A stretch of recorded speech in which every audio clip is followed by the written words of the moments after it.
Hey everybody, it's Master RDF and welcome back to another video. Now, I don't know about you, but I hate it when I'm alone on something. I hate it when I can't relate to anybody, or if there's a habit I have, or if there's some kind of quirk that I have, or if there's just something that I like to do and there's nobody that can agree with me, or there's nobody that does the same thing that I do and I can't relate with them.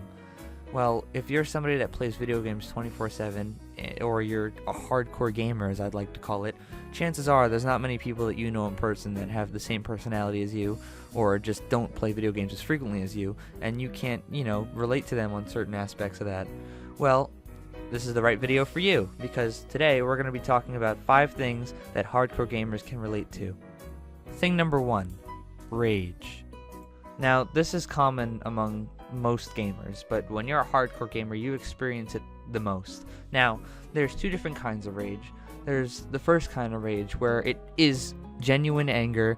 You're angry at the game's not going your way, and you're just fucking mad at it. And then you have the other kind of, short bursts of anger where, something quick in the moment happens where, you die or something like that, and, you're not really mad at the game. It didn't put you in an upset mood. You just can't help but yell, "Fuck!" Or you can't help but yell, "Oh my fucking god, why the fuck did that happen?"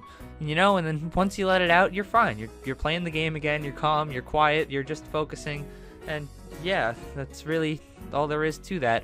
But, back to what I said before about the real anger, you're playing a Halo 5 Warzone match, you've been saving this Prophet's Bane wreck for the longest time. You only have one Prophet's Bane. You call it in, boom! Headshot right on you, and you're just like, oh fuck. Oh fucking fuck! I just lost my fucking Prophet's Bane. That thing is so rare, and I'm not gonna get another one. And then you're just upset the whole game because you can't stop thinking about that. You can't stop thinking about that one moment that you've just been hyped for. You've been waiting so long for it, and it just gets shut down by somebody that's probably worse than you. If I had a penny for every single time I said the phrase when I was talking about rage, I would be so fucking rich! Thing number 2, time management.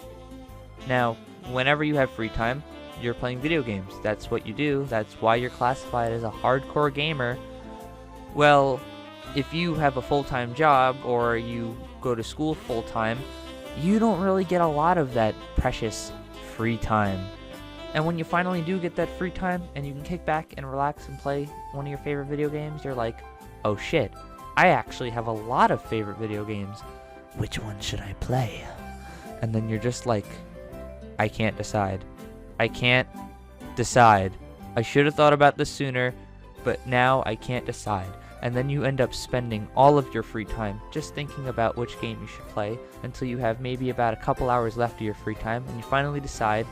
And then it's not fun for you because you keep thinking, fuck, I should have spent all that time playing this instead of thinking about it. And then you can't sleep at night because you're like, oh fuck, I should have fucking played this other game, or I should have fucking stopped thinking about it so hard.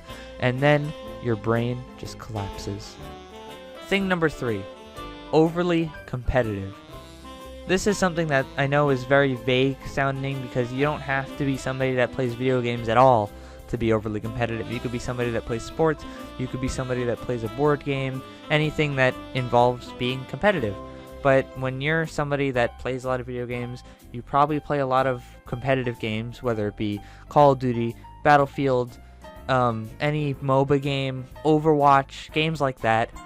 You don't want to lose. Nobody likes losing at all, but when you play those kinds of games, you're just like, oh fuck, I don't want to lose this. And then especially when you have shitty ass teammates, or you don't have anybody that uses a mic, and you just have horrible team coordination, and you end up suffering because of that. You end up losing the game, and you could be that guy that says, oh, GG everybody, because you don't want to hurt anybody's feelings, you want to be the better man, but on the inside you're just like, oh fuck, we lost. Fuck, we lost! I'm sorry for the ear rape, but I was just giving you a very accurate representation of what I'm like when I lose games in Overwatch, especially competitive matches. Thing number 4, being addicted. Now, I'll give you a scenario. It is Friday, my dudes, and you just got out of school. You are fucking hyped. to spend as much time as you possibly can on a Warzone game in Halo 5 Guardians. Fuck your friends, fuck your girlfriend, fuck your boyfriend, fuck anybody that you associate yourself with in the real world. All that matters is playing Halo and playing online with your online virtual friends. Nobody you know, just fuck the real world. And then, before you know it, it's 3 a.m. and you're just like, whoa,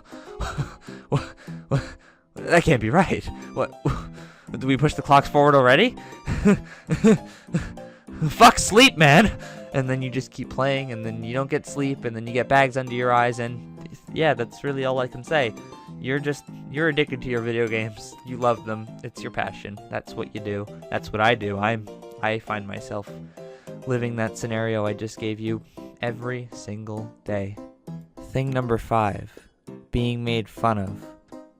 This is a very sensitive topic, something that I have lots of experience with, and if you're somebody that gets triggered easily, somebody that gets depressed easily, you have my full permission to click off this video. I totally understand. But, you know, from a person-to-person perspective right now, I'm going to be real with you.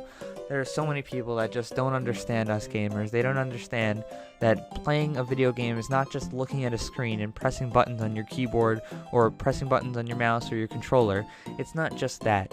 It's more. It's like you're transporting yourself from the real world. It's like you forget where you even are. You know, when you're playing a video game, you get sucked into it.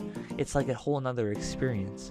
I know, like, in reality, it really is just looking at a screen and pressing buttons, but to you, it's more than that.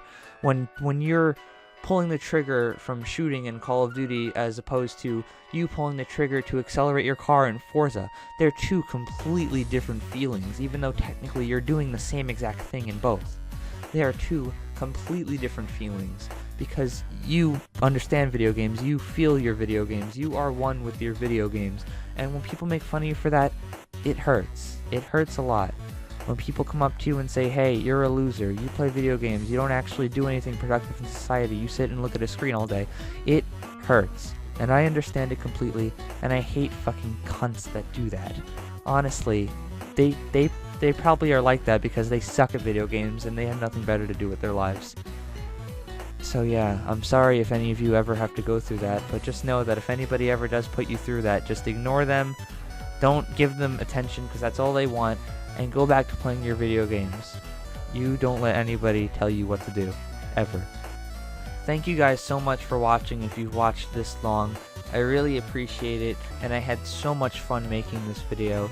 I had so much fun coming up with all these points, thinking, oh wow, these people are probably going to be able to relate to this, and it's going to make me happy when I see how many people do relate to this, because I feel these things. I want people to agree with me because I don't want to be left alone. Like I said in the intro, I hate being alone. Everyone hates being alone on something. So yeah, I hope you enjoyed the video. I'm not going to be one of those tacky guys that says, oh, please like and subscribe, goodbye. No, I'm just going to say, please like the video if you enjoyed. It would help me a lot. It would help me know who likes my content and what I should do to change it if it doesn't get a lot of likes, if like to dislike ratio is a bit low. And be sure to dislike the video if you didn't like it. I mean, if you didn't like it, then dislike it. At least have the decency to comment why you don't like it. And if you like my content and you want to see more, be sure to subscribe.